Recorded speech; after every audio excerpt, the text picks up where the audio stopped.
বিবির কাছে যাইতে ভয় পাচ্ছেন, লজ্জা পাচ্ছেন? লজ্জা হলো নারীর ভূষণ, পুরুষের হলো দুশ্মন। নারী আদরের জিনিস, ভালোবাসার জিনিস। মুরব্বীরা সোহাগ করে ভালোবেসে আপনাকে বিয়ে করাইছে, কিন্তু মুরব্বীরা জানে না যে আপনারা নারীর কাছে দুর্বল। নারী আপনাকে এখন লজ্জা দেয়।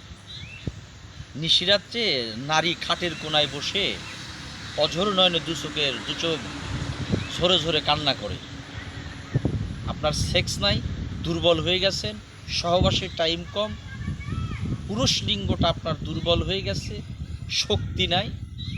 বিবির বাসরে গেলে মন ভরা আনন্দ নিয়ে আনন্দ এনজয় ফুর্তি করতে চান, কিন্তু যখনই আপনি যাবেন তখনই আপনি পরাজিত সৈনিকের মতো বের হয়ে আসেন। দেরি না করে আপনারা আমার কাছে আসুন, ন্যাচারাল গাছগাছরা দ্বারা চিকিৎসা গ্রহণ করুন। আল্লাহর রহমতের সুচিকিৎসা রয়েছে, সুস্থ হবেন, আপনাদের জীবন হবে সুখময়। তাই দেরি না করে আপনারা যদি আমার সাথে যোগাযোগ করতে চান, আমার মুখে বলা নাম্বারে যোগাযোগ করবেন। 01725642017। এই নাম্বারে আপনারা আমার সাথে কল করে যোগাযোগ করবেন। সকলের সুস্বাস্থ্য কামনা করি। আর আমার ভিডিওটি যদি আপনাদের ভালো লাগে, অবশ্যই আপনারা আমাকে লাইক করবেন, কমেন্ট করবেন, শেয়ার করতে ভুলবেন না। আল্লাহ।